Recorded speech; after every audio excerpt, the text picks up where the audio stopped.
Welcome back to Questing Beast, I'm Ben. Today we're taking a look at something very special. This is 28 Collected. What this is a collection of the best articles from 28 magazine.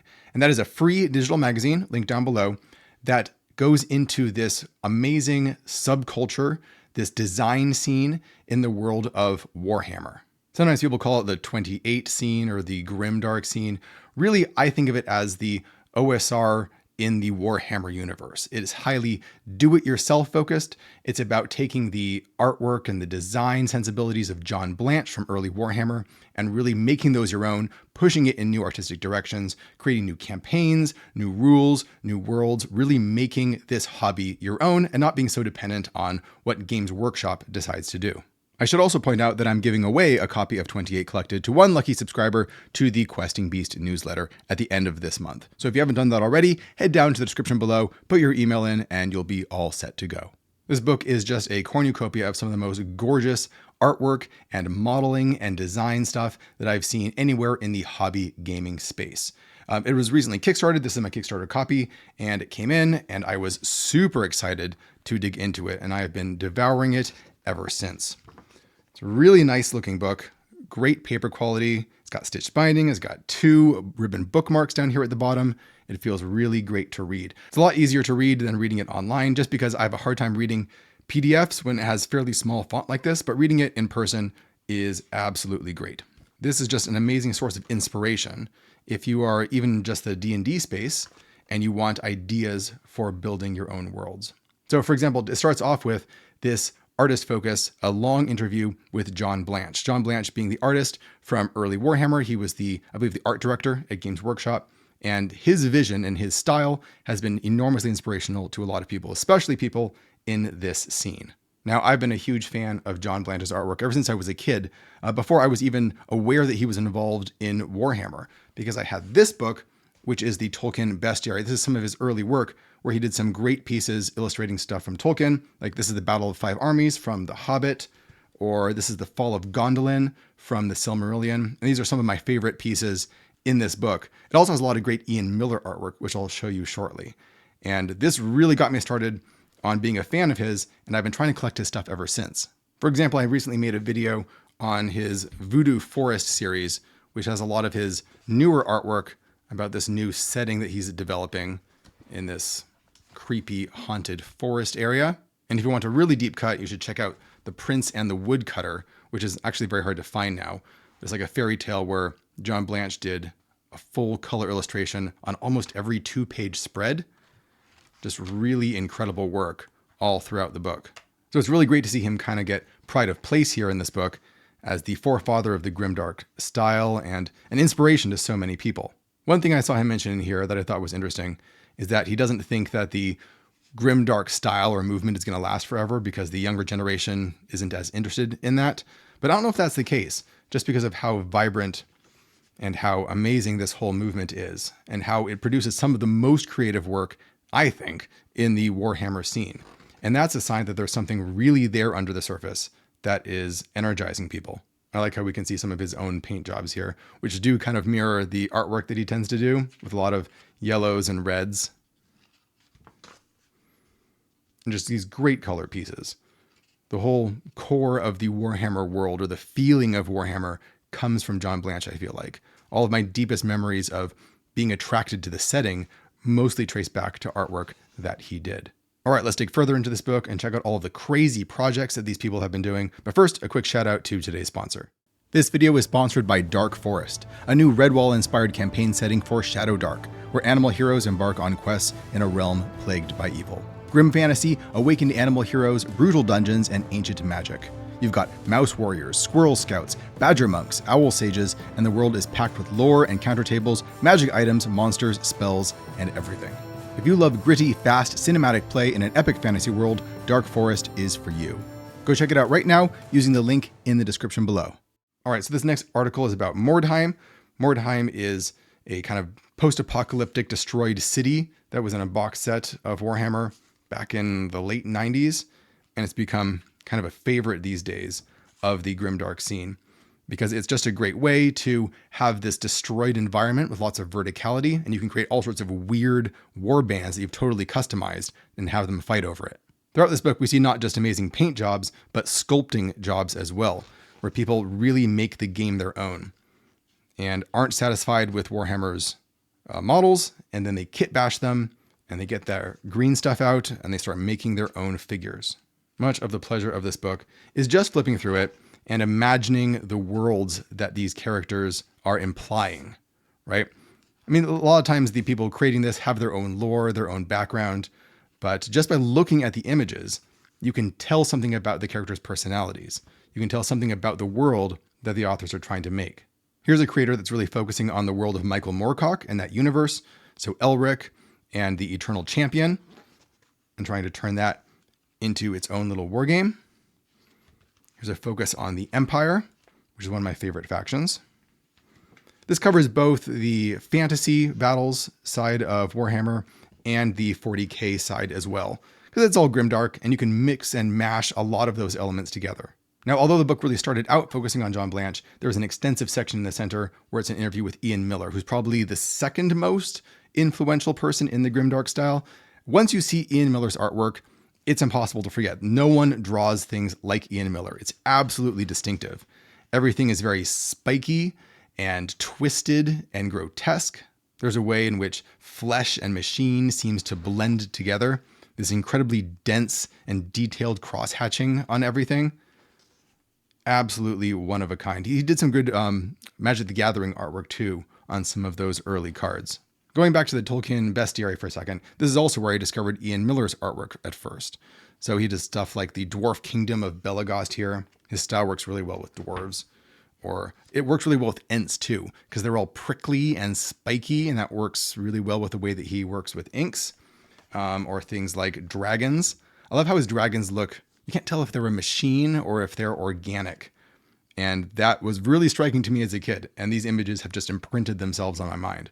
One of the cool things that this book highlights is the fact that people weren't just creating their own little war bands and putting them up on Instagram. They were also collaborating. They were working together to create these narrative campaigns where they would gather together in the real world, bring their different war bands together, and then play out these scenarios that they had created. So you can see all these different scenarios created by different sculptors and artists.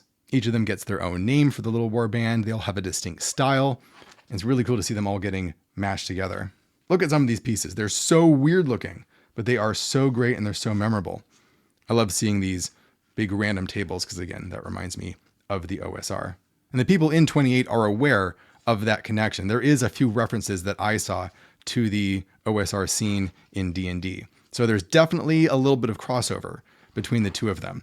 Although one of them is much more art and world building and aesthetic focused, whereas the OSR is much more focused on things like writing and adventure design.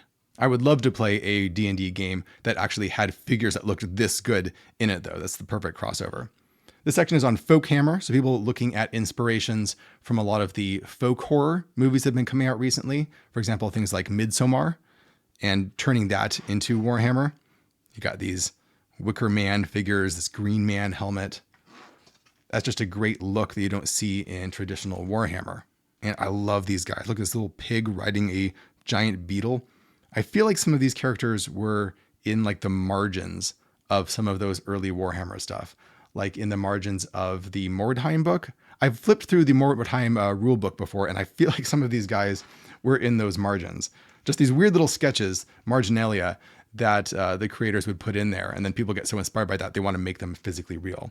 Look at this diorama. So this is from the early visions of Warhammer, when you have the Emperor's Palace, right, in this giant golden door and all of these flags, and he actually made it real. So for people who aren't aware of it, this is my copy of, I think it's a 3rd edition Warhammer.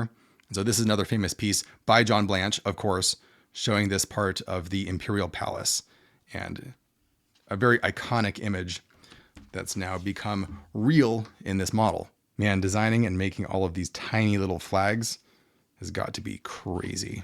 Here's another big event that a bunch of these people came together to make, and this is Forbidden Psalm. It's a tabletop miniature war game that's based on Morkborg, which is, of course, an OSR RPG. So even more crossover going on here. And I love looking at these little war bands, just like these 5 evil little pigs. The Knights of the Oozing Stone. The Exiled of Graven Noir.